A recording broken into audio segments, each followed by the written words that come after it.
Muy bien, muy buenas tardes a todos. Estamos a punto de entrar en las primeras horas, minutos del día santo de nuestro Dios.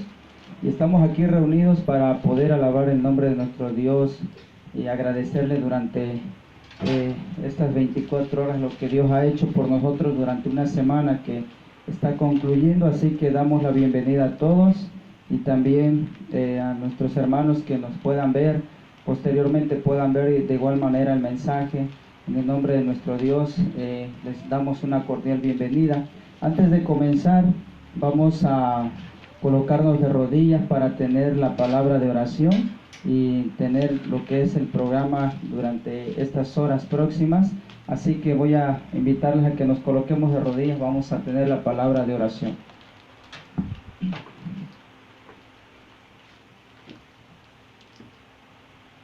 Padre nuestro que estás en los cielos, santo, santo es tu nombre. Señor, te damos gracias por esta oportunidad que nos das de venir una vez más delante de tu presencia. Queremos rogarte, Señor, que tengas misericordia de nosotros, limpies nuestra vida, eterno Padre. Pueda ser tomada, Señor, delante de tu trono de gracia, de justicia, puedas borrar nuestros pecados, puedas tener, Señor, misericordia de nosotros. Así te pedimos también, Señor, en esta hora, que puedas venir delante de nosotros, puedas recibir nuestra adoración y bendecir también a tu iglesia, donde quiera que esté reunido en este día, para alabar y glorificar tu santo y bendito nombre. En el nombre de Jesús te lo pedimos. Amén, Señor. Amén. Muy bien, vamos a entonar las estrofas del himno número 471 de nuestros signarios para hacer la recepción de este día santo de nuestro Dios. Vamos a colocarnos en pie para alabar el nombre de nuestro Dios en esta hora.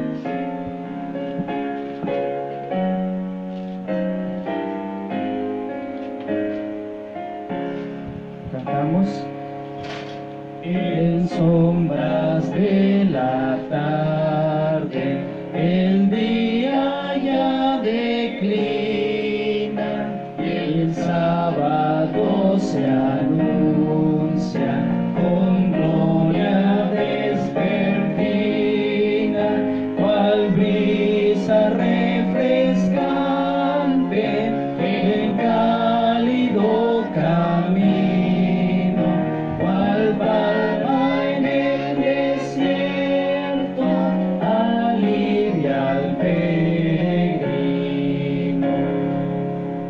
Durante la jornada que ahora ha terminado, trabajo nuestro arduo, las horas han llenado. Ahora tu reposo, mi alma agradecida se entrega y te suplica, la colmes de tu vida. En este santo día anhelo tu presencia, pues quiero sin medida gozar de tu influencia. Mi alma fatigada en ti hallará reposo, y el sábado bendito dará mi santo gozo. Amén. Antes de orar, queremos darle lectura al párrafo de Génesis capítulo 2, versículos 1 en adelante.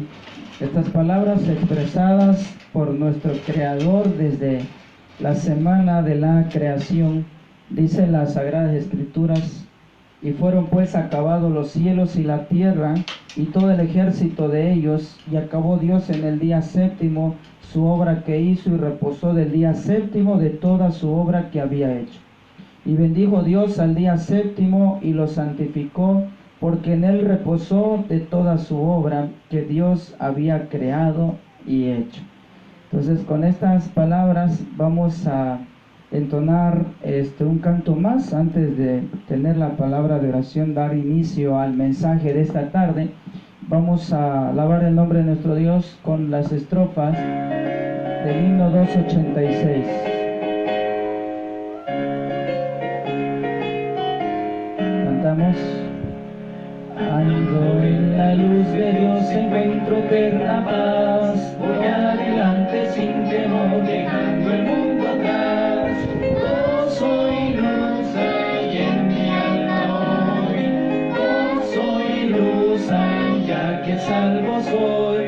Desde que a Jesús vi, a su lado fui. He sentido el gozo de su amor en mí. Vagaba en oscuridad sin ver al buen Jesús, mas por su amor y su verdad me iluminó la luz. Gozo y luz hay en mi alma hoy. Gozo y luz hay, ya que salvo soy. Desde que a Jesús vi, a su lado fui. He sentido el gozo de su amor en mí. Las nubes y la tempestad me cubren a Jesús, y en medio de la oscuridad me gozo en su luz. Gozo y luz hay en mi alma hoy. Gozo y luz hay, ya que salvo soy. Desde que a Jesús vi, a su lado fui. He sentido el gozo de su amor en mí. Verélo pronto tal cual es, rodal de pura luz, y eternamente gozaré a causa de su luz. Gozo y luz hay en mi alma hoy. Gozo y luz hay, ya que salvo soy. Desde que a Jesús vi, a su lado fui. He sentido el gozo de su amor en mí. Amén.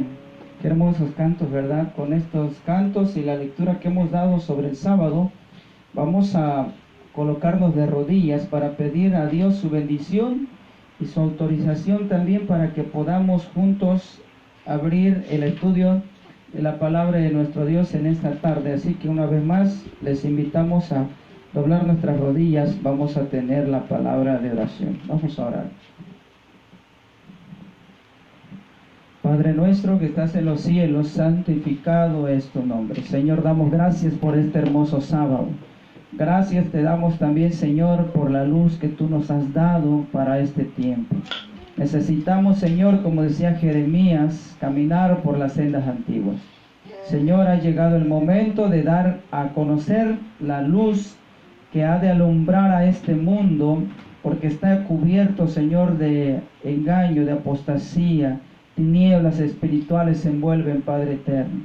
Así que en tu nombre, Señor, vamos a hablar en esta tarde. Danos, Señor, la autorización, danos el poder de tu Espíritu Santo para hablar, Señor, como decía el apóstol Pablo con denuedo, sobre tu mensaje, Padre eterno, que es para este tiempo una verdad absoluta.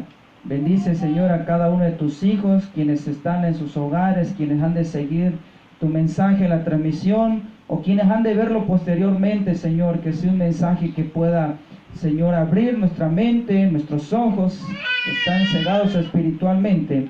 Y, Señor, te pedimos que tú seas quien hable por medio de nosotros. En Jesús te lo pedimos. Amén, Señor. Amén.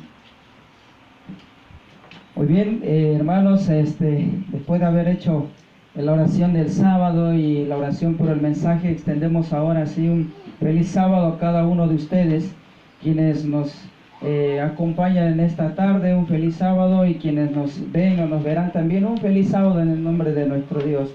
Así que en esta tarde vamos a adentrarnos al estudio de la palabra de nuestro Dios. Hemos estado teniendo un seguimiento de mensajes en base a los acontecimientos que se están llevando a cabo dentro del seno del pueblo cristiano, inclusive en el pueblo de Dios. Así que vamos a darle la continuidad en esta hora a esos mensajes o a esa secuencia que venimos haciendo.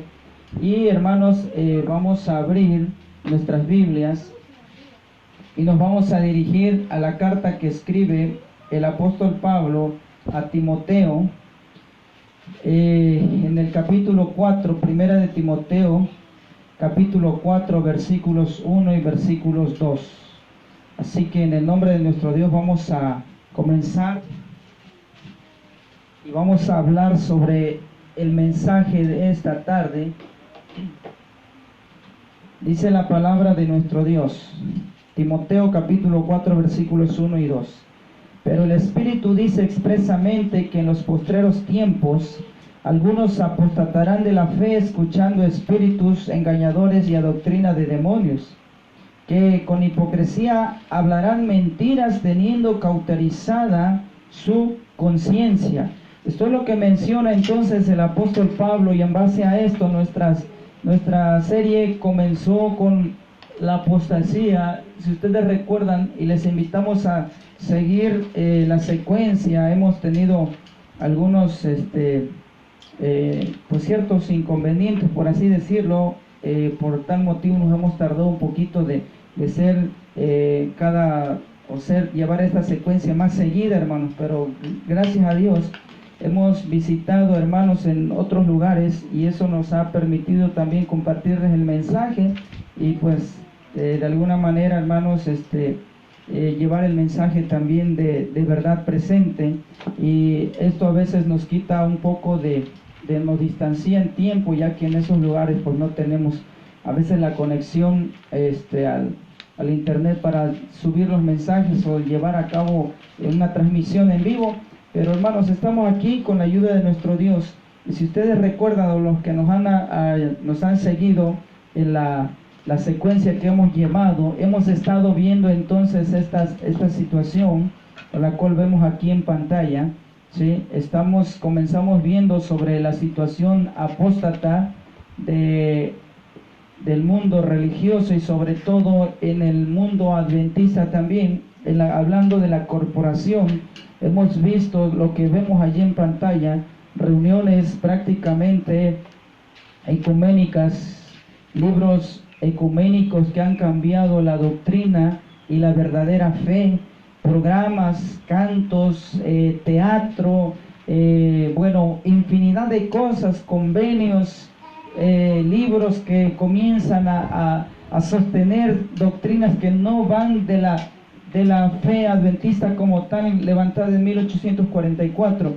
Esto ha provocado, hermanos, un asunto terrible. Muchos han entonces abandonado esta apostasía, este ecumenismo, y entonces se han venido por este otro extremo al formar entonces un nuevo movimiento, teniendo entonces a hombres en el cual se han levantado y han constituido también una fe muy diferente a la palabra de nuestro Dios. Y allí está entonces la lista a la cual hemos visto, y nos ha tocado, hermanos, tener pláticas con ciertas personas que sostienen o han creído esta fe. Tal es el movimiento adventista de la Reforma, la Vara del Pastor, los 2031, viene el Evangelio Eterno, los que han puesto fechas en el futuro y trompetas futuras, lo del retomar las fiestas judías, los cartelistas o los pipilleristas, los que hablan de un sábado equivocado, el que no existe el Espíritu Santo como persona como tal, etcétera, etcétera, etcétera. Entonces esto ha provocado, toda esta situación envuelve hoy en día al adventismo. Y si nosotros vamos hacia ellos, muchos de ellos dicen, somos adventistas, entonces venimos sobre este otro lado, y aquí está entonces la corporación, con todo lo que ya mencionábamos, y también, nosotros somos adventistas, y todos decimos ser adventistas. La pregunta es, ¿en verdad nosotros somos, o a donde nosotros estamos hoy en día, formamos parte del verdadero mensaje? Entonces Dios levanta a los hombres con el don del Espíritu Santo y comienzan entonces a hablar. Jeremías fue uno de ellos. Así dijo Jehová, dice Jeremías 6:16, Paraos en los caminos, mirad y preguntad por las sendas antiguas, cuál sea el buen camino, y andad por él y hallaréis descanso para vuestras almas. Mas dijeron, no andaremos. Otro hombre portador de la verdad, Isaías 58:1, incluso el 2 también ustedes lo pueden leer. Clama a voz en cuello, no te detengas, alza tu voz como trompeta y anuncia a mi pueblo su rebelión y a la casa de Jacob su pecado. En resumen, lo que Dios nos está entonces pidiendo es que nosotros vayamos a las sendas antiguas.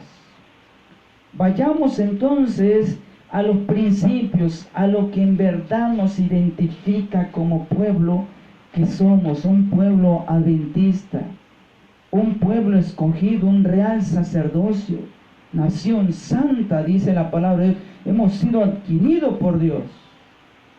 Y en esta noche entonces vamos a ver de lleno y vamos a entrar, ¿sí?, a este punto, hermanos. Hemos visto lo que dice el apóstol Pablo en la carta a Timoteo, pero el Espíritu dice expresamente que en los postreros tiempos algunos apostatarán de la fe, escuchando espíritus engañadores y a doctrina de demonios, que con hipocresía hablarán mentiras, teniendo cauterizada la conciencia. Hay mucha hermandad sincera, ¿sí? Hay mucha hermandad que en verdad desea seguir la verdad, y estamos entonces inmersos, enfrascados aquí. Vemos ecumenismo, vemos doctrinas cambiadas, ya no vemos. Nos ha tocado hablar con hermanos adventistas de tiempo que un día vuelven a regresar a estos días y ven un adventismo totalmente diferente y se preguntan, bueno, ¿qué le pasó a la iglesia? Y comienzan entonces a buscar una opción, una alternativa. Y lastimosamente, como dice el apóstol Pablo, hay personas, ¿sí?, sobre el otro lado, con doctrinas extrañas, erróneas, que también promueven el adventismo, pero con una situación muy diferente como tal. Y en esta noche vamos a hablar entonces sobre esto, hermanos, ¿sí? Yo no sé si de los que nos están viendo, ¿sí?, o nos han de ver, si en algún momento hemos tenido nosotros la oportunidad de hablar, ¿sí?, con estas personas. Y estamos hablando entonces de la vara del pastor o el movimiento davidiano, como en algunas partes se le conoce. Y hemos titulado esto, hermanos, la vara del pastor no es la verdad presente. Personalmente, hermanos, nos ha tocado hablar con personas que hasta cierto punto se ven personas muy sinceras, ¿sí? Pero necesitamos entonces hablar con verdad, necesitamos entonces hablar de una verdad presente como tal, como lo dice el apóstol Pedro. No nos cansamos de decir y a enfatizar la verdad presente. Entonces comenzamos con esto. ¿Cuál ha sido el origen de la vara del pastor o el movimiento davidiano? Nosotros vamos entonces a las noticias de los 90, 93 para ser específicos. Y pudimos ver o fuimos testigos algunos, ¿sí?, para ese año. Recordarán muy bien, y lo que en la revista Time, ¿sí?, estamos proyectando aquí, en su momento, ¿sí?, publicó la tragedia en Waco, ¿sí?, en Waco, Texas, a lo que pasó con este hombre, David Koresh. Y si algunos no conocen sobre el asunto, tenemos que hablar esto porque se enfatiza, forma parte de lo que vamos a hablar sobre esta noche, ¿sí? Y todo lo que ocurrió en ese lugar, a donde se le conocía como un monte santo, escogido para ellos supuestamente por Dios, y toda la situación que envolvió la tragedia y la intervención del FBI, todo esto ocurrió en los Estados Unidos. Pero para que esto se diera, entonces tenemos que ir de raíz, ¿sí? Y vamos entonces al punto específico, por lo cual entonces tenemos que hablar en esta noche. Víctor Tacho Hutter desarrolló su pensamiento a través de una serie de libros.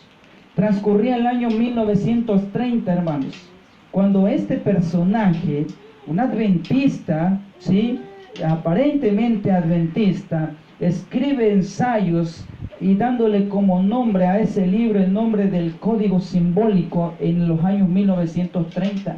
De qué es lo que trata, de qué es lo que habla, entonces los mensajes especiales que este hombre se levantaba a enseñar o a exponer al adventismo para los 1930, exponía entonces el mensaje de Ezequiel 9, Mateo 9 y 13, Apocalipsis 14 con el tema de los 144,000, algo que para ellos los identifica muy bien.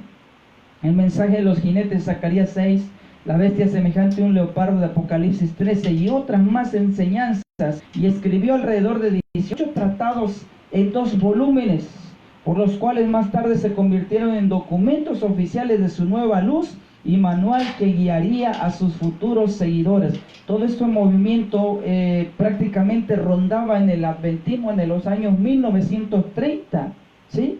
Si recordamos, para 1914 ya había visto un movimiento más que se había levantado, que en su momento vamos a hablar, que es entonces el movimiento adventista de reforma, pero ya en 1930 se levantaba uno más, ¿sí? En base a esto, y queremos mostrar entonces estos libros, porque en su momento tal vez pueda llegar a nuestras manos, y si nosotros entonces no estamos o no somos conocedores, cimentados en las doctrinas en el adventismo, entonces nos puede parecer una nueva luz, nos puede parecer algo interesante, y muchos entonces han sido envueltos en toda esta situación. Esto es el libro, el Código Simbólico, escritos originales de Víctor Tacho Hutter, el cual expuso entonces al adventismo en 1930, ¿sí? Este hombre, él deseaba que lo que Dios le había revelado se constituyera en grandes verdades que Dios había enviado para la iglesia adventista. Por eso es que ellos solo miran a la iglesia y sus miembros como el único foco de amonestación. Esto es algo interesante, queridos hermanos. Para ellos, y como otros movimientos más que se han levantado, ellos enfatizan que el pueblo que debe de ser amonestado para este tiempo solamente es la corporación adventista. No hay otra más en este momento, ¿sí? Y esto es lo que él comenzó a instituir. Es cierto, el adventismo pasaba entonces por una situación, ¿sí?, lamentable, y venían tiempos difíciles aún más. La apostasía envolvería prácticamente a todo el adventismo para ese tiempo. Pero si hay algo interesante que recalcar, ustedes recordarán, Dios tiene entonces un mensaje de verdad presente, y ese mensaje no es exclusivo solamente para el pueblo de Dios amonestarlo. Es cierto, lo tenemos que amonestar como dice Isaías 58:1, pero el mensaje de verdad presente para este tiempo, dice el libro de Apocalipsis 14:6, y vi otro ángel volar en medio del cielo que tenía el evangelio eterno para predicarlo a los moradores de la tierra y a toda nación, tribu, lengua y pueblo. El mensaje de verdad presente para este tiempo, queridos hermanos, no es exclusivo únicamente para un grupo de personas. El Apocalipsis 14:6 nos dice claramente que es para toda nación, toda tribu, toda lengua y todo pueblo. Continuamos entonces repasando un poco de esto, de la historia que ocurría para ese tiempo. En 1930, Víctor Hutter hizo una compilación de su mensaje personal, entregó 33 copias a los dirigentes de la iglesia en la conferencia general que se llevó a cabo en San Francisco, California, el 29 de mayo al 12 de junio. La respuesta a la petición del autor de hacer cuidadosos estudios sobre su contenido, los dirigentes de nuestra iglesia le prometieron hacerlo en persona o por cartas de sus hallazgos o intenciones, ¿sí? Porque lo que quería entonces enfatizar para ese tiempo este personaje era de que él había encontrado entonces una nueva luz y exponerlo a los eruditos, llamémosle así, al adventismo para ese entonces. La palabra de nuestro Dios ahora nos dice por medio del espíritu de profecía en el libro de Primeros Escritos, en la página 256, en el párrafo 2. Esto es lo que dice entonces el don profético. Después del gran chasco de 1844, Satanás y sus ángeles estuvieron muy atareados poniendo acechanzas para perturbar la fe del cuerpo de creyentes. Afectó la mente de personas que habían tenido experiencia en los mensajes y que aparentaban humildad.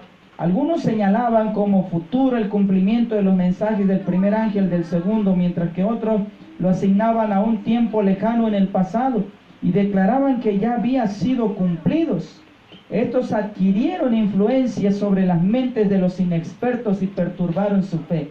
Algunos escudriñaban la Biblia para fortalecer su fe en forma independiente del cuerpo de creyentes.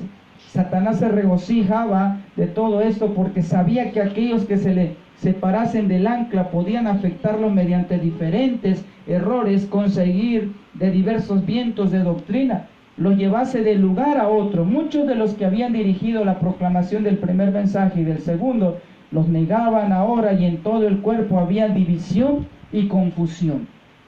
El enemigo, queridos hermanos, ¿sí?, ha sido entonces tan astuto que desde 1844 ha tratado entonces de corromper la fe que Dios ha dejado como herencia al adventismo. Y ha entonces creado, inventado diversos vientos de doctrina, y al punto que estamos viendo especialmente en esta noche, en 1930, se levantaba entonces uno, el cual quería entonces promoverse en el adventismo como tal. Joya de los Testimonios, en el tomo 1, página 463, dice lo siguiente: hay en la iglesia algunos que necesitan aferrarse a las columnas de nuestra fe, asentarse y hallar roca firme para su fundamento, en vez de flotar sobre la superficie de la emoción y moverse gracias a los impulsos. Son arrastrados, dice aquí, de un lado a otro por los variables vientos de doctrina, y con frecuencia se ven confundidos y sumidos en la incertidumbre porque se dejan de llevar enteramente por los sentimientos. Son cristianos ávidos de sensaciones y que siempre tienen hambre de algo nuevo y distinto. Las doctrinas extrañas confunden su fe y son inútiles por la causa de la verdad. Joya de los Testimonios, tomo 1, página 463. La palabra de nuestro Dios nos amonesta, nos exhorta entonces en esta noche a que nosotros podamos aferrarnos a la columna de nuestra fe, esa fe que Dios dio en 1844, los 7 pilares o los 7 hitos de nuestra fe como adventistas que somos. Cuando nosotros nos aferramos a esto, entonces los vientos de doctrinas azotarán, pero nosotros estamos aferrados a esa fe como a una roca, dice aquí la sierva del Señor. Entonces nada ni nadie podrá movernos. Pero comenzaron a llegar entonces estos vientos. Rápidamente se acercan los días cuando habrá gran perplejidad. Dice esta siguiente cita: habrá gran perplejidad y confusión. Satanás, ataviado de ropaje angelical, engañará, si es posible, a los mismos escogidos. Habrá muchos dioses y muchos señores, soplará toda clase de vientos de doctrina. Entonces estas citas nos comienzan a mencionar, hermanos y hermanas, lo que el Espíritu Santo, ¿sí?, revelaba a Elena White para que ella mencionara y vislumbrara los acontecimientos que se aproximaban para el adventismo. Recordemos que ella descansó en el Señor en 1915. Después de eso, todos los pioneros comenzaron a bajar al descanso. Y los escritos que ellos nos dejaron continúan vivos. Pero lamentablemente cuando ellos bajaron al descanso, muchas situaciones se comenzaron a presentar delante del adventismo y fueron tantos vientos de doctrinas que azotaron.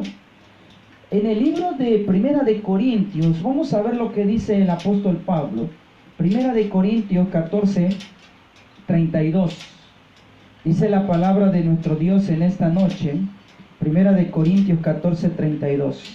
Y los espíritus de los profetas, dice aquí, los espíritus de los profetas están sujetos a los profetas.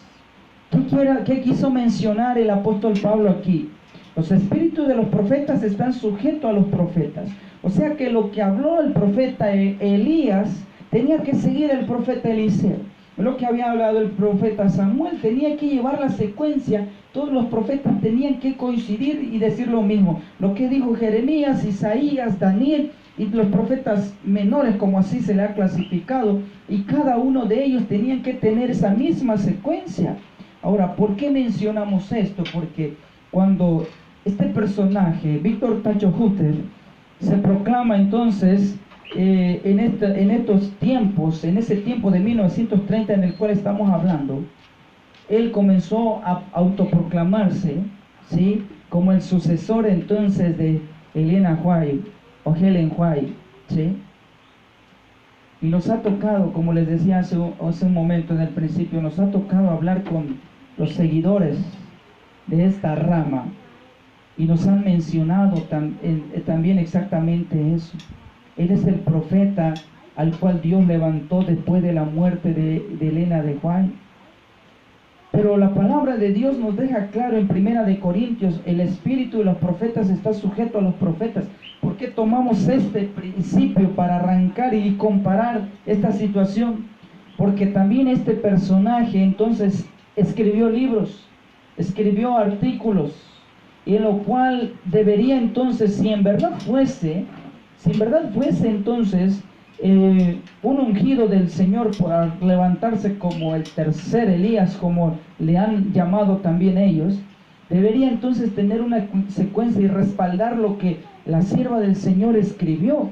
En base a esto, queridos hermanos, está en Testimonios para la Iglesia, en el tomo 5, en la edición en el inglés, en el 618, página 618, dice lo siguiente, y esta es la cita a la cual sacan o mencionan que por qué entonces Víctor Tacho Hutter es el que reemplazó o es el que Dios levantó para que fuese entonces el que ahora iba a tener el don profético. Dice la siguiente cita, queridos hermanos. Aquí está hablando la sierva del Señor. Una persona me trajo una pieza de tela blanca. Me pidió que cortase de ella vestidos para personas de todos los tamaños y de todas las descripciones del carácter y circunstancias de la vida. Se me dijo que lo cortase y lo colgase de modo que estuviesen listos para ser hechos cuando los pidiesen. Tenía la impresión de que muchas de aquellas personas, ¿sí?, para quienes debía cortar vestiduras eran indignas. Pregunté, dice aquí, si esta sería la última pieza de tela que habría de cortar, y se me dijo que no, que tan pronto como hubiese terminado esta, habría otra que debería atender. Me sentía desalentada por la cantidad de trabajo que tenía delante de mí y declaré que había estado dedicada a cortar vestidos para otros durante más de 20 años, que mis trabajos no habían sido apreciados y que no veía que hubiese logrado mucho beneficio. A la persona que me traía la tela le hablé de una mujer en particular para la cual me había ordenado cortar un vestido. Declaré que no lo apreciaría y que regalárselo sería una pérdida de tiempo y de materiales. Era muy pobre, de intelecto inferior, deseaba en sus costumbres y pronto lo ensuciaría. La persona replicó: corta los vestidos, este es tu deber, la pérdida no es tuya sino mía. Dios ve no como el hombre ve. Él te indica el trabajo que quiere que hagas y no sabes que prosperará. Si es esto o aquello. Entonces alcé mis manos callosas por el largo uso de las tijeras y declaré que no podía menos que rehuir el pensamiento de continuar esa clase de trabajo. La persona volvió a repetir: corta los vestidos. Y aquí está entonces lo interesante de esta cita. No ha llegado todavía el momento de tu relevo. Con sentimiento de gran fatiga, me levanté para emprender mi trabajo. Delante de mí había tijeras nuevas pulidas, que empecé a usar. Enseguida me abandonaron mis sentimientos de cansancio y desaliento. Las tijeras parecían cortar casi sin esfuerzo de mi parte, y corté vestidos tras vestidos como comparativa facilidad. Entonces, esta cita la toma el movimiento de la vara del pastor de decir: cuando la sierva del Señor ve esta visión, ¿sí?, o esta indicación que Dios le da, no ha llegado todavía el momento de tu relevo. Entonces la indicación de Dios fue: sigue cortando esos vestidos para las personas. Entonces ellos toman esta situación y dicen: ya ven, en este tiempo todavía no había llegado el momento de su relevo. Entonces ellos vienen y ponen a Víctor Tacho Hutter como el relevo de la sierva del Señor Elena de White. Y se autoproclama entonces el sucesor de Ellen White y comienza a escribir una serie de libros y sobre todo, queridos hermanos, manejar de las dos más resaltantes, que en un momento más lo vamos a ver. Este personaje entonces se autoproclama, incluso sus seguidores, como les había comentado hace un momento, comienzan a autonombrarlo como el tercer Elías, ¿sí? Nos ha tocado ver durante estos días, hermanos, el proclamador de 2031, sus seguidores le han nombrado también el tercer Elías, ¿sí? A los del movimiento futurista también, wow, es que él se levantó a predicar, él es el tercer Elías, y todos los movimientos entonces tienen su tercer Elías, Y esto, hermanos, también comienza a causar entonces un problema en los años 1930. La serie de la vara del pastor está allí. Ahí está entonces los logotipos que ellos utilizan, incluso utilizando ciertos símbolos totalmente, hermanos, satánicos. Estas estrellas que las hemos visto de 6 picos, o los triángulos entrelazados entre sí.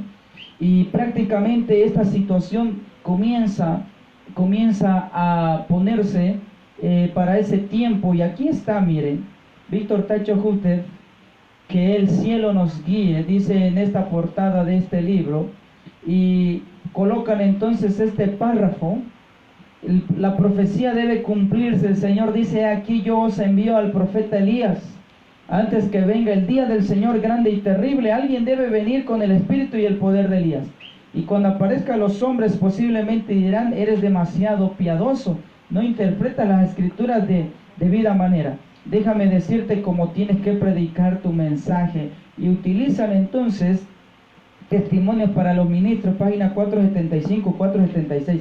Lo que estamos leyendo, hermanos, nosotros es directamente de la publicación de uno de los libros de la vara del pastor. Ahí está, ¿sí? Y el autor entonces, Víctor Tacho Hutter, y al cual entonces se le comienza a indicar como el sucesor de Elena de White, como el tercer Elías que había de venir. Y vimos lo que dijo el apóstol Pablo en Primera de Corintios: todo profeta tiene que llevar una secuencia del profeta anterior. Y vamos a comenzar, tal vez esta noche no nos dé tiempo de ver toda esta información, y lo vamos a hacer en 2 o 3 partes quizás, pero vamos a ver si en verdad con lo que este hombre escribe, ¿sí?, es una secuencia de lo que el Espíritu Santo instruyó entonces a Elena de White para ese tiempo. Para comenzar entonces tenemos que ver, cuando se levanta este nuevo movimiento, se registra y está unida al Estado también, formando la imagen de la bestia en los Estados Unidos, como dice el conflicto de los siglos. La unión de iglesia y Estado entonces representa la imagen de la bestia, teniendo su sede entonces, hermanos, teniendo incluso su registro. Allí está, ustedes pueden ver, ¿sí?, la iglesia adventista. La iglesia prácticamente dice ahí: davidianos adventistas del séptimo día. Y ahí está entonces toda su información, su organización, su corporación, ¿sí?, su iglesia corporativa prácticamente. Y ahí está entonces la dirección prácticamente por el internet, ¿sí? Ahí está su simbolismo, sus logotipos y todo esto que envuelve claramente a lo que ellos son. ¿Quiénes somos? Esto lo tomamos directamente de la página que ellos utilizan como asociación o asociación general de la corporación de los adventistas, ¿sí?, del séptimo día, del movimiento davidiano. Sí, ahí está, miren. Y dice: ¿quiénes somos? Surgiendo en 1930 dentro de la denominación adventista del séptimo día, la iglesia de los laodicenses. La Asociación de Davidianos Adventistas del Séptimo Día ha sido siempre comisionada para la obra profética predicha de Isaías 52:1, para preparar a la iglesia de la Odisea, la última, con la cizaña entre el trigo para la proclamación final del Evangelio en todo el mundo, Mateo 24:14. Ahí está, ¿sí? Ellos mismos directamente comienzan a hacerlo, y este es entonces el logotipo de los cuales ellos manejan: estrellas de 6 picos, estrellas de 5 picos. Y entonces nosotros hemos estudiado, hemos visto en algunos estudios ya lo que representa también esta simbología en el ocultismo o en el espiritismo. Y entonces estos utilizándolo para supuestamente, entre comillas, dar el mensaje de la verdad presente. Y ahí está la otra estrella que les decíamos: estrellas de 6 picos, estrellas de 5 picos, y todo este simbolismo totalmente satánico. No puede ser, hermanos, una luz con las tinieblas. No puede ser entonces estar en la verdad o la luz de Cristo con Belial. Entonces Satanás prácticamente no puede estar.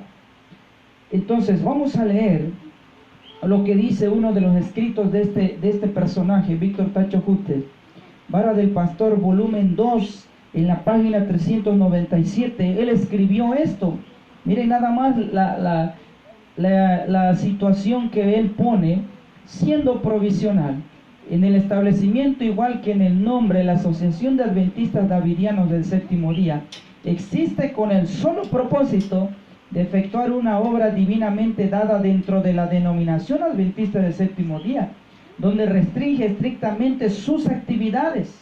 O sea que él menciona que este movimiento, dice, está divinamente dado. O sea, en pocas palabras, Dios supuestamente, entre comillas, lo ha dado dentro de la denominación adventista del Séptimo Día, donde se restringe estrictamente sus actividades, mientras su trabajo dentro de ella a su fin, y los siervos de nuestro Dios sean sellados, sus nombres serán cambiados, y su propósito y obra llegará a abarcar todo el Evangelio. Entonces su constitución y sus reglas son descritas en este libro, llegarán a ponerse en operación del todo. Entonces el propósito de ellos, entonces, es darles el mensaje, como ya lo veíamos al principio, exclusivamente para la corporación adventista, y para dentro de ella entonces se levante el remanente que Dios entonces debe de tener, o sea, los sellados, los 144,000. Y no nos queremos adelantar a este punto porque es interesante a lo que ellos han entonces sostenido, ¿sí? Pero esto es lo que menciona, ¿sí?, este escrito de La Vara del Pastor, volumen 2, en la página 397. Y vamos a ver entonces si en verdad se cumple, lo que el apóstol Pablo menciona por medio de Primera de Corintios.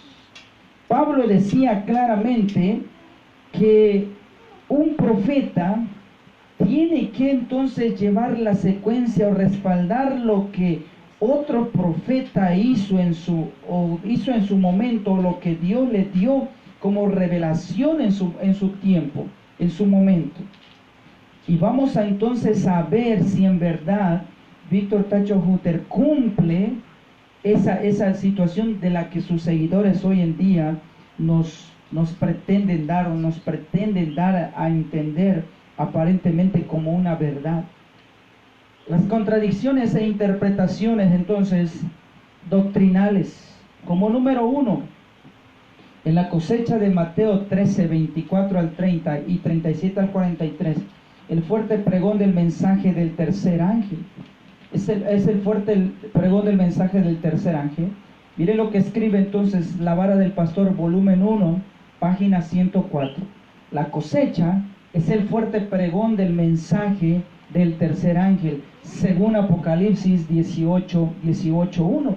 Y comenzamos a ver, miren, es importante que nosotros conozcamos, ¿sí?, sus interpretaciones proféticas, sus pancartas, o como le queramos llamar.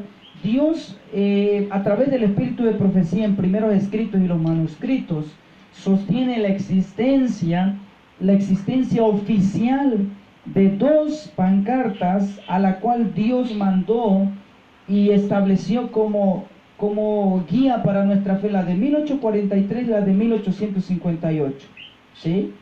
Y ahí está plasmada todo el desarrollo profético en el cual nosotros creemos. Bueno, el movimiento de la vara del pastor también tiene sus pancartas, y aquí está donde ellos explican la cosecha ceremonial y su significado, y ahí entonces comienzan ellos a explicar sobre toda esta situación a la cual ellos entonces comienzan a creer, y sus diferentes simbolismos, sus diferentes interpretaciones a como ellos entonces creen. Pero dice la palabra de nuestro Dios, por medio de mensajes selectos, página 130, ninguna persona que fije una fecha para la venida de Cristo tiene un mensaje verdadero. Podéis tener la seguridad de que Dios no da a nadie autoridad para decir que Cristo demora su venida 5, 10 o 20 años. Por tanto, también vosotros estáis preparados, porque el Hijo del Hombre vendrá a la hora que no penséis. Este es nuestro mensaje, el mismo mensaje que está proclamando los 3 ángeles que volaban por el medio del cielo. La obra debe realizarse ahora. Consiste en proclamar el mensaje final de misericordia al mundo caído. Una nueva vida está viniendo del cielo y posesionándose de todo el pueblo de Dios, pero en la iglesia ocurrirán divisiones, se formarán 2 grupos, el trigo y la cizaña crecerán juntos hasta el momento de la cosecha. La obra se intensificará y se tornará más activa hasta el mismo fin del tiempo. Escuchen esto, ¿hasta dónde llega, hermanos? Y todos los que trabajan junto con Dios contenderán fervorosamente por la fe que una vez fue dada a los santos. No se apartarán del mensaje para este tiempo, que ya está iluminando la tierra con su gloria. Fuera de la gloria de Dios no vale la pena luchar por ninguna otra cosa. Y el mensaje entonces del trigo y la cizaña que crecerán juntos hasta el momento de la cosecha.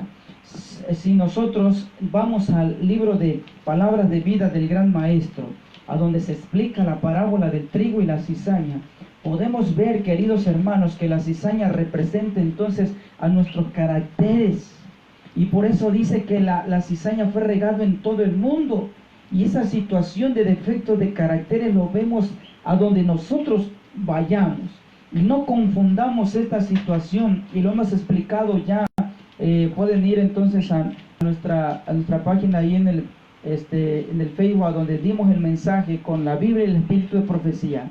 ¿Qué representa la cizaña? No confundamos la cizaña con la apostasía tampoco, porque algunos nos han dicho, ya ven, trigo y cizaña vamos a crecer juntos, no importa que haya comunismo, no importa que haya esto. No, una cosa es cizaña y una cosa es apostasía, y las dos se tratan de diferentes maneras. Hay indicaciones bíblicas para ello. Entonces, conflicto de los siglos nos dice lo siguiente: en el conflicto de los siglos, tomando por criterio el modo en que las profecías se habían cumplido en lo pasado, para considerar el modo en que se cumplirán las que quedaban aún por cumplir, se convenció de que el concepto popular del reino espiritual de Cristo, un milenio temporal antes del fin del mundo, no estaba fundado en la palabra de Dios. Esta doctrina indicaba 1000 años de justicia y de paz antes de la venida personal del Señor. Difería para un futuro muy lejano de los terrores del día de Dios. Pero por agradable que eso sea, es contraria a la enseñanza de Cristo y sus apóstoles, quienes declaran que el trigo y la cizaña crecerán juntos hasta la siega, o sea, hasta el fin del mundo. Una cita más que nos recalca hasta cuándo es entonces el asunto de la siega: que los malos hombres y los engañadores irán del mal en peor, que en los postreros días vendrán tiempos peligrosos, y que el reino de las tinieblas subsistirá hasta el advenimiento del Señor. Y estas dos entonces citas nos dicen claramente hasta cuándo es la siega, hasta cuándo se levanta la cosecha, queridos hermanos. Leíamos entonces en la declaración de la vara del pastor, volumen 1, en la página 104, la cosecha es el fuerte pregón del mensaje del tercer ángel. Entonces, ¿y cuándo se da el mensaje del tercer ángel? ¿Sí? Y citan Apocalipsis 18:1. El mensaje del tercer ángel, cuando nosotros leemos el mensaje del tercer ángel, se tiene que dar antes de la venida de Cristo, porque es el que abrirá los ojos, es el que te hará distinguir quién es la bestia, su marca, ¿sí? ¿Cuál es el 666? Su imagen. Y vamos a leer más adelante, queridos hermanos, como Víctor Tacho Cutter, él comienza a decir entonces negando que la bestia representa al papado.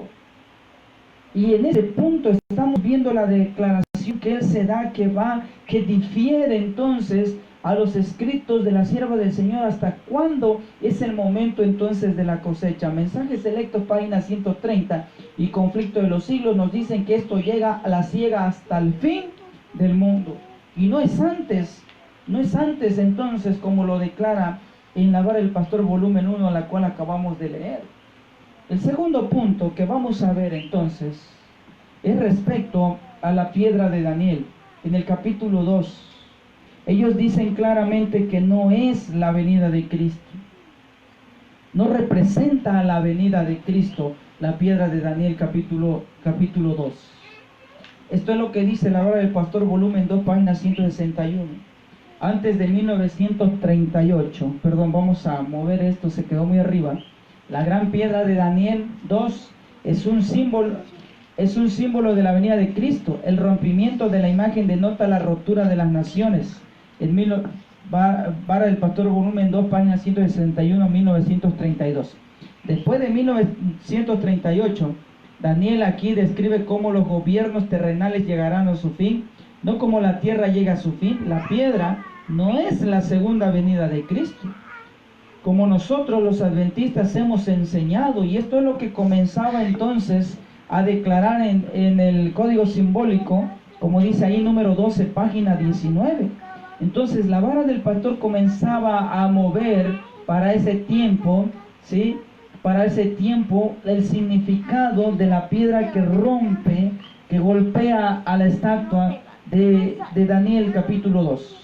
Hoy la vara del pastor, como conclusión, enseña que la iglesia es la piedra y que crece y se transforma y se levantará para derribar las naciones y la instalación de un nuevo reino en Palestina.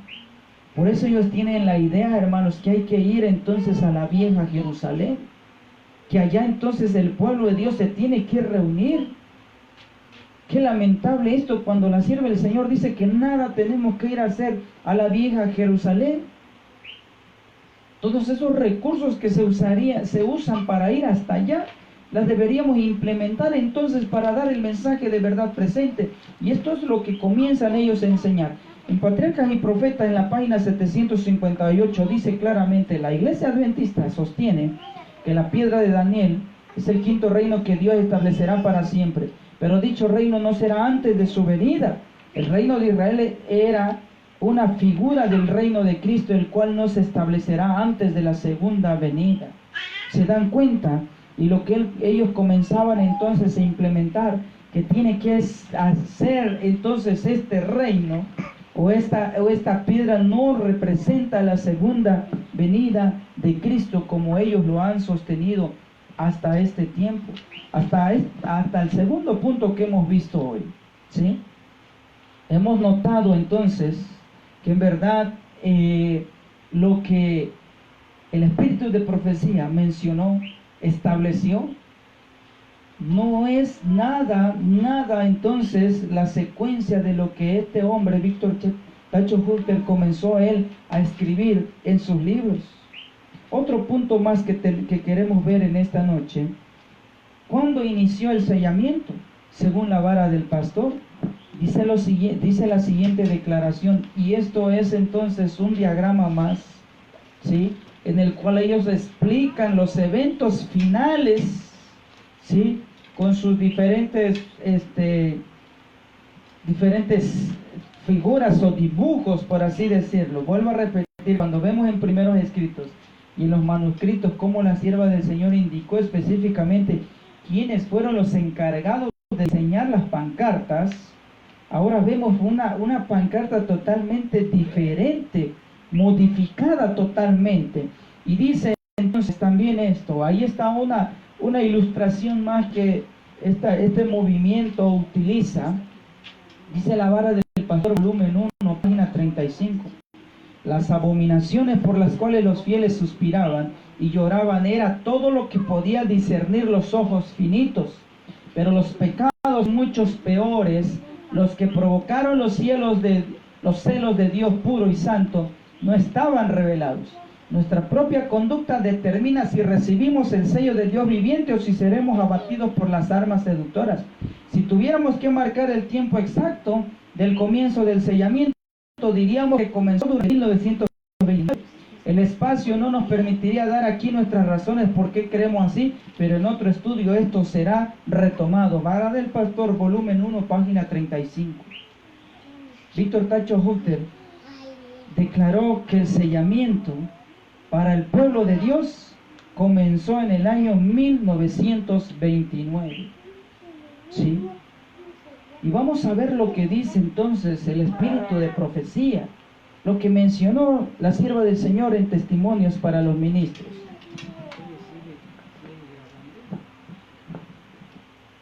Dice lo siguiente, la palabra de nuestro Dios: cuídense todos nuestros hermanos y hermanas. Cuídense todos nuestros hermanos y hermanas de cualquier persona que quiera fijar una fecha para que el Señor cumpla su palabra hablaba ella respecto a su venida, o con respecto a cualquier otra promesa de especial significado que haya hecho. No toca a vosotros saber los tiempos o las sazones que el Padre puso en su sola potestad. Falsos maestros pueden parecer muy celosos para la obra de Dios e invertir recursos para presentar sus teorías delante del mundo y de la iglesia, pero por cuanto mezclan el error y la verdad, sus mensajes es un mensaje de engaño e inducir a las almas por senderos falsos. Hemos de hacerle frente y oponernos a ellos, no porque sean hombres malos, sino porque enseñan falsedades y se esfuerzan por colocar sobre la falsedad la estampa de la verdad. ¿Sí? Ahí está lo que está diciendo entonces la sierva del Señor, Testimonios para los Ministros. Específicamente está hablando para colocar fechas a la venida de Cristo o respecto a cualquier otra promesa de especial significado que se haya hecho. En este caso, la vara del pastor afirma que en 1929 comenzó la fecha o el año del sellamiento para el pueblo de Dios. En la Review Rangera, el 22 de marzo de 1892, dice lo siguiente: los tiempos y las sazones son de dominio exclusivo de Dios. ¿Y por qué no nos ha dado Dios este conocimiento? La respuesta es obvia y razonable, porque no haríamos un uso correcto de él si nos las diera. Este conocimiento resultaría un estado de cosas tal entre nuestros hermanos que retardaría grandemente la obra de Dios de preparar a un pueblo que permanezca en pie en el gran día que ha de venir. No hemos de embarcarnos en especulaciones con respecto a los tiempos y a las sazones que Dios ha revelado. Jesús dijo a sus discípulos que velaran, pero no respecto a un tiempo definido. Sus seguidores han de estar en posiciones de aquellos que escuchan las órdenes del capitán. Han de vigilar, esperar, orar y trabajar mientras se acerca el tiempo para la venida del Señor, pero nadie podrá predecir justamente cuándo vendrá ese tiempo. ¿Sí? Todo esto entonces, queridos hermanos, provocaría una situación tremenda. Dice la parte final de esta cita: no podéis decir que Él vendrá de aquí a 1 año, 2 o 5, ¿sí? Ni tampoco debéis postergar su venida declarando que no ocurrirá ante 10 o de 20 años. No hemos de saber, escuchen esto, no hemos de saber el tiempo definido, ni del derramamiento del Espíritu Santo, ni de la venida de Cristo.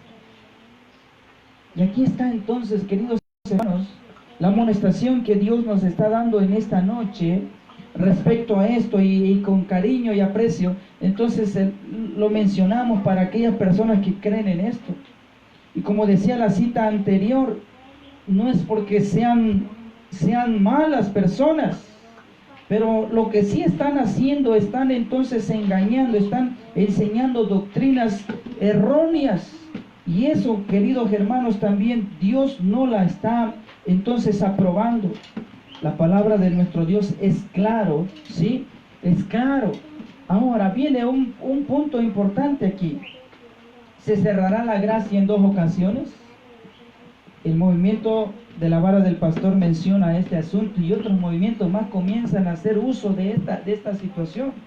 La pregunta es, ¿se cerrará la gracia en dos ocasiones? Porque algunos sostienen que la primera se va a cerrar para los adventistas y después para el mundo que no conoció la verdad. Miren lo que dice en este escrito. Este libro se llama El juicio y la cosecha, página 68. Es del movimiento de la vara del pastor, hermanos. Según la vara del pastor, en la primera separación, la que tendrá lugar en la iglesia, los malvados serán separados de los justos, mientras que en la segunda, la que corresponde a Babilonia, los justos son llamados de entre los malvados. Escuchen nada más esto. O sea que para el mundo impío que esté en Babilonia, entonces tendrá una oportunidad cuando ya entonces para la iglesia se le haya cerrado.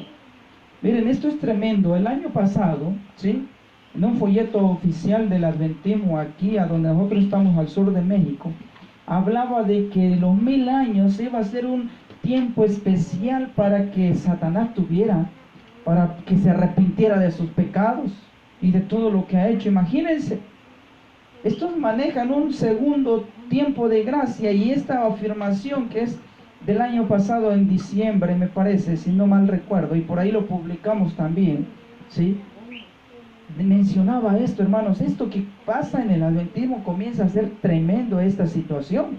Pero dice testimonios para la iglesia. Gracias a Dios tenemos el espíritu de profecía, que va de la mano a la palabra de nuestro Dios, y se ejemplifica cuando en los días de Noé, ¿sí? Y todos conocemos la historia de Noé. Yo les pregunto, ¿se cerró 2 veces la puerta del arca? Se cerró una vez, y fue la única, queridos hermanos. Y esto va de la mano con lo que dice el espíritu de profecía. No hay en nuestro mundo otra obra tan grande y sagrada y gloriosa. Ninguna que Dios honre tanto como la obra de la predicación evangélica. El mensaje presentado en este tiempo es el último mensaje de misericordia para un mundo caído.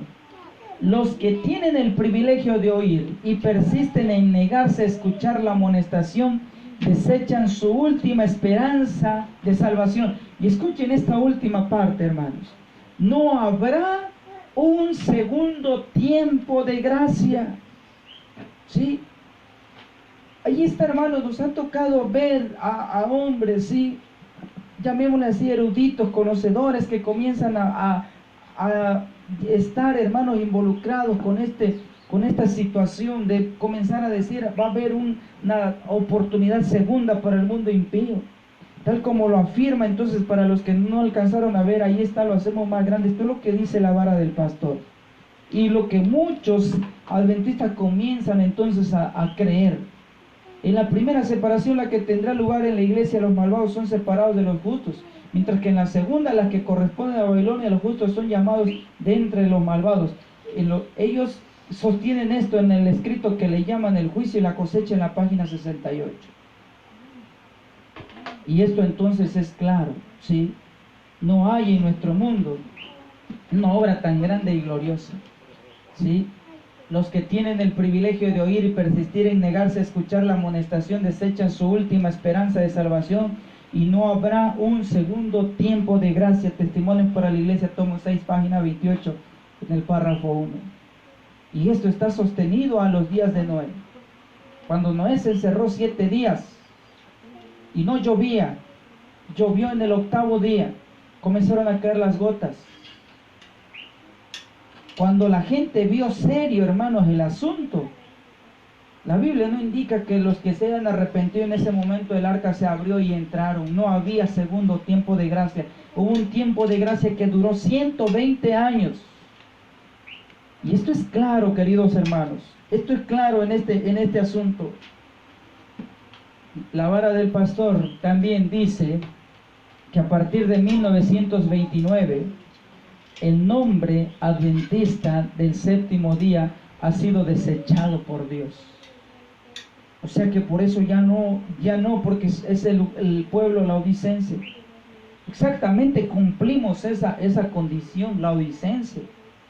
Pero si nosotros vamos al Apocalipsis, desde el capítulo 2, comenzamos con Éfeso y nos vamos sobre las 7 iglesias, ya no hay una octava, queridos hermanos. No hay una octava iglesia más como la misma condición como la sostiene el movimiento de reforma. Somos del remanente, ¿sí? La vara del pastor dice que en este año Dios desechó ese nombre, ¿sí?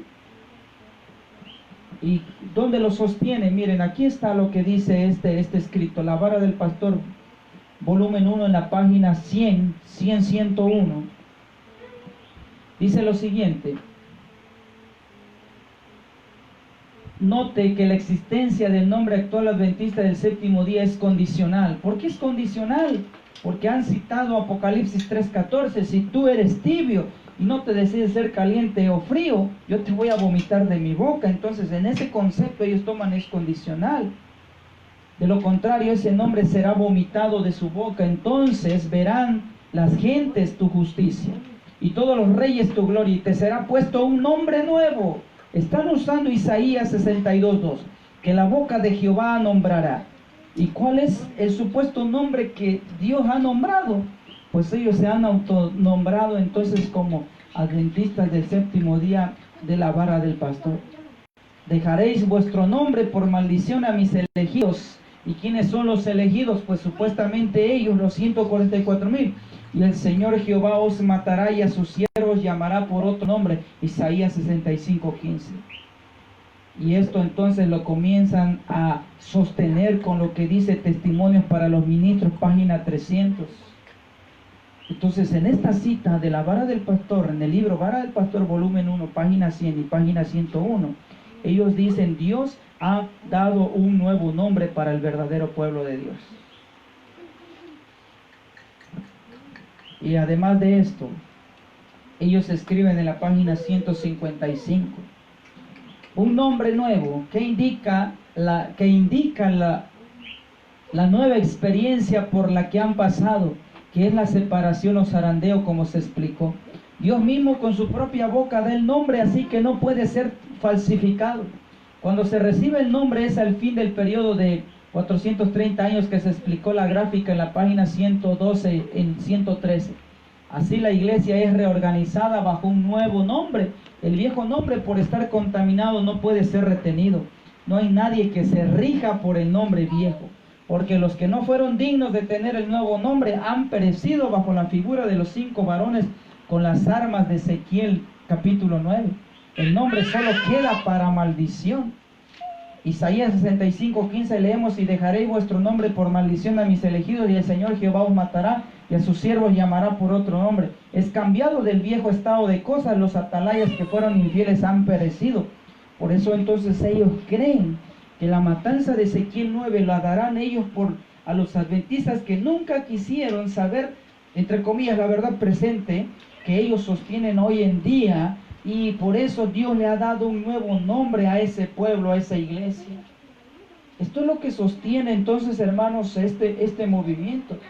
Pero el verdadero espíritu de profecía, dice en Mensajes Selectos, página 421. Hermanos y hermanas, os insto a que como adventistas seáis todo lo que este nombre significa. Existe el peligro de alejarse del espíritu del mensaje. Y es lo que está ocurriendo en el adventismo hoy. Movimientos tras movimientos, la corporación, la conferencia general, se han alejado del verdadero espíritu del mensaje. Y esto ha provocado, hermanos, mucha confusión. ¿Sí? Hace apenas unos días o en esta semana, un decano de la universidad, ¿sí? Prácticamente una de las universidades mayormente conocidas dentro del pueblo de Dios, y esto ustedes lo pueden buscar, ¿sí? A través de las redes sociales. Un decano del adventismo, prácticamente el doctor Paulen dijo que probablemente no va a haber, entonces, prácticamente él dijo no va a haber ley dominical, porque lo que Elena de White habló sobre la ley dominical estaba entonces incrustada para el tiempo en el que ella vivió, ¿sí? Este mensaje lo estamos viendo entonces, aquí está, para los que quieran buscarlo, ¿sí? Es prácticamente de la conferencia, Central de California. Ahí está publicado por ellos mismos, el 31 de octubre del 2020, el año pasado. Ahí está, este personaje es, ¿sí?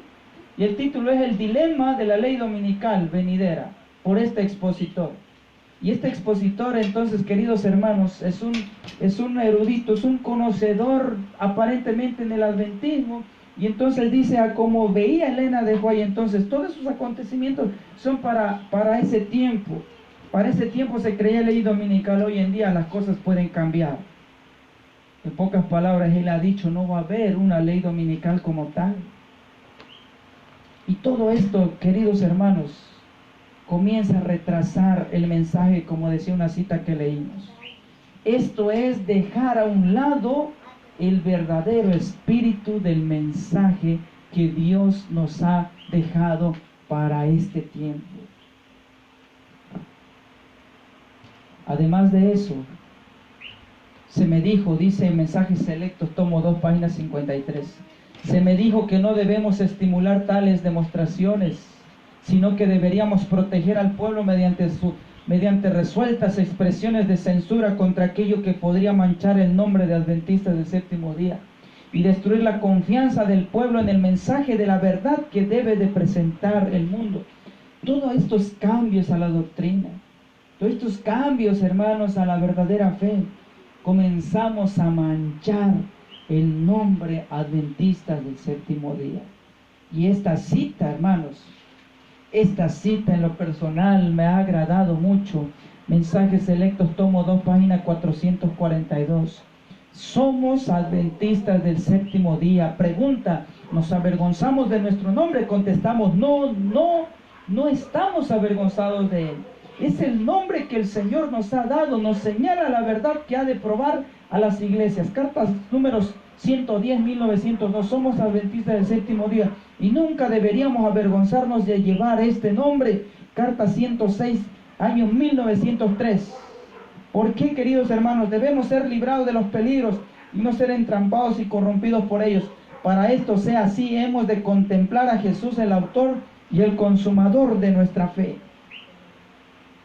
Hoy en día el mensaje adventista, el nombre adventista del séptimo día ha sido manchado. Se le ha quitado la interpretación profética histórica por andar con el preterismo y el futurismo. Se le ha quitado entonces los pilares de la fe y han puesto doctrinas sobre doctrinas que han sido trastornadas, queridos hermanos. Y el nombre y la fe está siendo manchado. Pero Dios entonces nos está invitando a que vayamos a las sendas antiguas. ¿Qué significa en verdad ser un adventista del séptimo día? ¿Cuál es nuestra identidad? ¿Cuál es nuestro mensaje a seguir, hermanos? ¿Qué es lo que nosotros debemos de dar como verdaderos atalayas para este tiempo? Y la palabra entonces de nuestro Dios nos comienza a dar, hermanos, nos comienza a dar en los principios. No son protestantes, mucho menos son adventistas estas personas. Y aquí es a donde vamos a llegar. Miren, esto es lo que les decía hace un momento. Esto está escrito en el libro La Vara del Pastor, volumen 2, página 148. Miren lo que dice este personaje, y este es el título. El título de ese escrito dice lo siguiente: ¿quiénes son la bestia, el 666, el falso profeta, la madre de las rameras y el hombre de pecado? Eso es el artículo que se escribe allí en ese libro. Ahora, esto es lo que menciona ese escrito. El místico número 666 de la bestia del Apocalipsis 13:18, como se lo aplica al papado, prueba a ser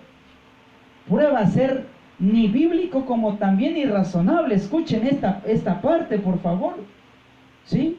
Mientras que el número de la letra del título del Papa lleva en el número 666, hay muchos otros títulos, al igual que nombres de individuos que llevan el mismo número, simplemente calculando el valor numérico de las letras en un título o nombre. Encontramos que queda en muchos de aquí que debemos buscar una prueba bíblica para hacer la aplicación excepto que lo probemos así. La idea sería impropia e injusta aplicar el símbolo a algún individuo. Entonces Víctor Tacho Hutter está diciendo, pobrecito, entonces el papado lo hemos acusado por mucho tiempo tener el 666. Y dice, deberíamos de tener más cuidado, porque así como podemos sacar el 666 en su nombre, lo podemos sacar en muchos nombres de personas más. Y esto es lo que comienza entonces a decir este personaje, y esta enseñanza la tienen sus seguidores.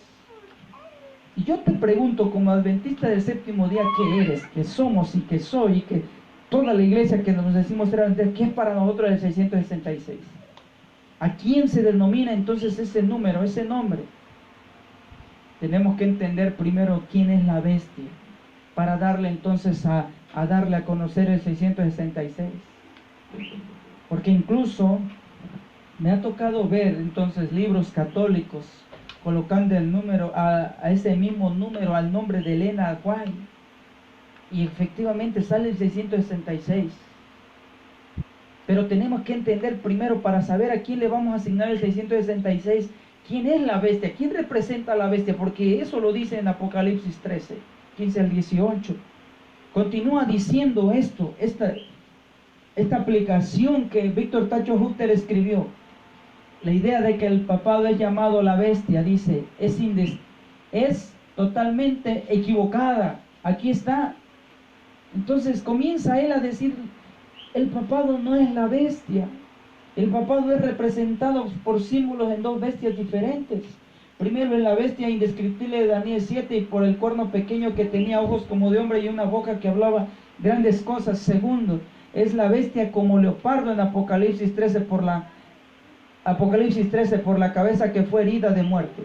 Estas bestias son universales, representando a todo el mundo en su tiempo, ambos, tanto civil y religioso. Por lo tanto, no se puede decir que estas bestias es su nombre. El papado es solamente parte de ambas bestias.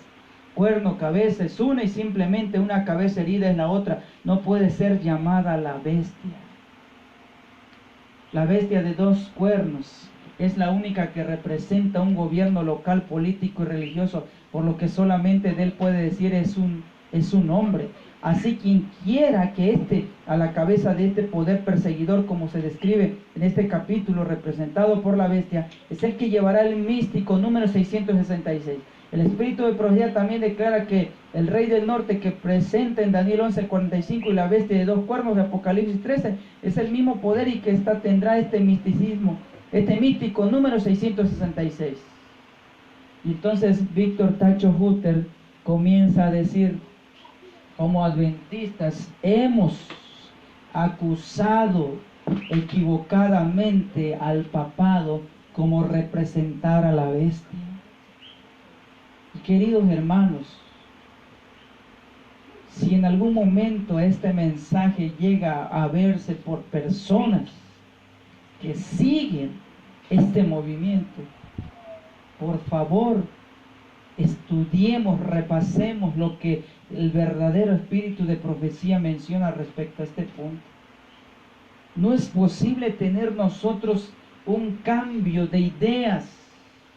Estas personas solamente, como ese decano que dice que hoy en día ya no va a haber ley dominical, y este otro hombre que dice el papado no es la bestia, simplemente son jesuitas infiltrados en el adventismo, en los movimientos adventistas, que están descarriando al verdadero pueblo de Dios y están llevando a muchos hermanos en los vientos de doctrina. Pero esto es lo que dice el verdadero espíritu de profecía, Conflicto de los Siglos, página 434, en el párrafo 3. La palabra de Dios dice lo siguiente: el capítulo 13 se describe otra bestia, parecida a un leopardo, a la cual el dragón dio su poder y su trono y grande autoridad. Este símbolo, como lo ha creído la mayoría de los protestantes, representa, ¿quién dice allí? Espero que lo alcancen a leer. Representa al papado. Este símbolo, como lo han creído la mayoría de los protestantes, o sea, aquel que lo deja de creer, dejó de protestar. Sí. Y Víctor Tacho Hutter y la vara del pastor comenzaron a dejar de ser protestantes al negar este principio que lo tenemos desde la Edad Media con los protestantes. La matanza de Ezequiel 9, ¿qué es? Y con esto entonces, hermanos, vamos a ir entonces cerrando el estudio de esta noche. Y vamos a dejar entonces pendiente los siguientes. Vamos a tener una segunda parte, ¿sí?, de lo contradictorio que es la enseñanza de la vara del pastor con lo que Dios ha dejado entonces al movimiento adventista. Hasta aquí, disculpen hasta aquí, hermanos, hemos estudiado entonces esta primera parte. Y lo siguiente que hemos de ver entonces en la segunda parte es ver las cosas contradictorias que la vara del pastor enseña, que son contrarias al verdadero movimiento adventista del séptimo día. Y en la segunda parte, esperemos, hermanos, que nos puedan acompañar, vamos a ver a lo que ellos creen con la matanza de Ezequiel capítulo 9 y muchas otras cosas más que ellos han desviado de la verdadera fe adventista. Entonces, hermanos, el llamado que nosotros hacemos en el nombre de nuestro Dios es que nosotros vayamos a las sendas antiguas. Y una vez más mencionamos a aquellas personas que están involucrados en esto, que está fuerte en algunas partes este movimiento, que nosotros entonces pidamos el colirio, que el testigo fiel ponga sobre nuestros ojos para que veamos y nos demos cuenta de a dónde nos están haciendo llegar estos hombres que tuercen la palabra de nuestro Dios. Que Dios nos bendiga, queridos hermanos, en esta noche de sábado y pueda entonces quedar en cada uno de nosotros. Voy a invitarlos a que doblemos nuestras rodillas y vamos a tener la palabra de oración para concluir. Vamos a orar, hermanos. Padre nuestro que estás en los cielos, santificado y alabado es tu nombre. Señor, te damos gracias por habernos permitido darnos el don de hablar en esta noche y haber comunicado tu palabra bajo los escritos en la escritura y en el espíritu de profecía. Por favor, Señor, te pedimos que alumbres nuestro camino, que sea en verdad una antorcha tu palabra, una antorcha el don del espíritu de profecía y las profecías mismas para que puedan alumbrar en el lugar oscuro. Pedimos, Señor, por tus hijos, quienes son distraídos, descarriados, engañados por los vientos de doctrina. Muchos de ellos son sinceros y nos ha tocado platicar con ellos. Pero, eterno Padre, por favor, que tu Espíritu Santo toque esos corazones, esas mentes. Ayúdanos a discernir, Señor, entre la verdad y el error. Por muy atractiva que sea, Señor, tiene que estar sustentado en un escrito, está y en un así lo ha dicho Jehová. Quédate con nosotros, quédate con tu iglesia, con tu pueblo, Señor, con el verdadero pueblo que te busca en espíritu y en verdad, queriendo, Señor, levantar el estandarte de esa verdad, de los mandamientos para este último tiempo. Todas estas cosas te las pedimos en el nombre de Cristo Jesús. Amén, Señor. Amén.